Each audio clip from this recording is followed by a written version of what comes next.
அழிந்து வரும் சிட்டுக்குருவிகள் இனத்தை மீட்டெடுக்க ஒசூரில் தனியார் நிறுவனம் மேற்கொண்ட முயற்சியால் ஆயிரக்கணக்கான சிட்டுக்குருவிகள் பாதுகாக்கப்பட்டு வருகின்றன. இது பற்றிய ஒரு செய்தி தொகுப்பை பார்க்கலாம். ஒரு காலத்தில் சிட்டுக்குருவிகள் இல்லாத இடங்களே இல்லை என்ற நிலை இருந்து வந்தது.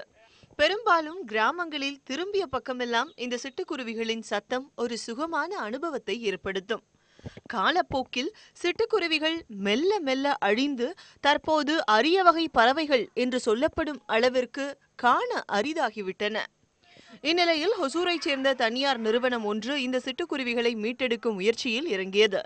தங்கள் அறக்கட்டளை மூலம் 25 பேர் கொண்ட குழுவை உருவாக்கி அவர்கள் மூலம் இந்த முயற்சிகளை கடந்த 5 ஆண்டுகளுக்கு முன்னர் தொடங்கியது.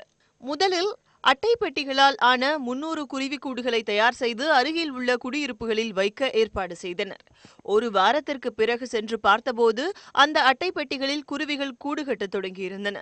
தங்கள் முயற்சிக்கான வெற்றி கீற்று தென்படுவதை அறிந்து மகிழ்ச்சியடைந்த அவர்கள் மேலும் பல வீடுகளில் அட்டை பெட்டிகளை வைத்தனர்.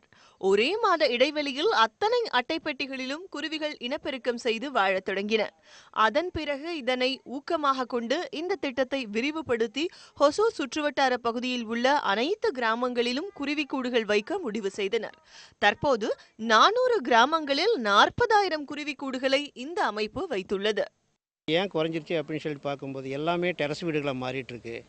சிட்டுக்குருவி தங்குறதுக்கு இடம் இல்லைன்னு தெரிஞ்ச உடனே பாக்ஸ் முதல்ல வச்சா போதும் அப்படிங்கிற எண்ணத்துக்கு நாங்கள் பாக்ஸை கொண்டு எல்லா வீடுகள்லையும் ஒரு 300 வீட்டில் கட்டி விட்டோம்.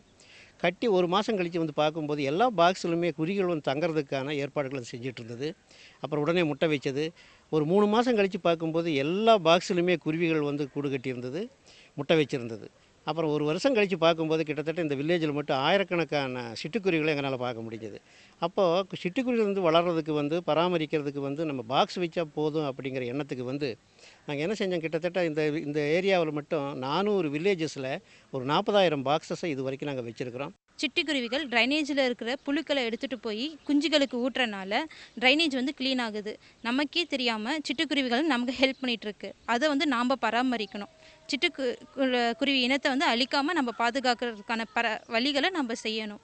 செல்போன் டவர்களால் குருவிகள் அழிவதாக கூறப்படுவது தவறான தகவல் என்றும் எந்த சூழ்நிலையிலும் சிட்டுக்குருவிகளை வளர்த்தெடுக்க முடியும் என்றும் இந்த அமைப்பினர் கூறுகின்றனர்.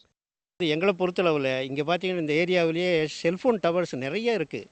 ஆனால் ஆயிரக்கணக்கான சிட்டுக்குருவிகளை நீங்கள் சாயங்காலம் ஒரு ஈவினிங் 6 மணி வாக்கில் பார்த்தீங்கன்னா ஆயிரக்கணக்கான சிட்டுக்குருவிகளுடைய சத்தத்தை நீங்கள் கேட்கலாம். அதே மாதிரி ஏர்லி மார்னிங் வந்தாலும் நீங்கள் இதை கேட்கலாம். ஆனால் சிட்டுக்குருவிகளை நல்ல முறையில் வளர்கிறதுக்கு எங்களை பொறுத்தளவில் செல்ஃபோன் டவர் ஒரு பெரிய பொருட்டே இல்லை அப்படின்னு தான் நாங்கள் நினைக்கிறோம். இந்த குருவிகளை காக்க இல்லந்தோறும் அவை கூடுகள் கட்டுவதற்கு ஏற்ற வகையில் இடம் ஏற்படுத்தி கொடுத்தாலே சிட்டுக்குருவிகளை மீட்க முடியும் என்பது இவர்களின் கருத்தாக உள்ளது. சிட்டுக்குருவிகளை மீட்க அனைவரும் முன்வர வேண்டும் என்பதே இவர்களின் எதிர்பார்ப்பு.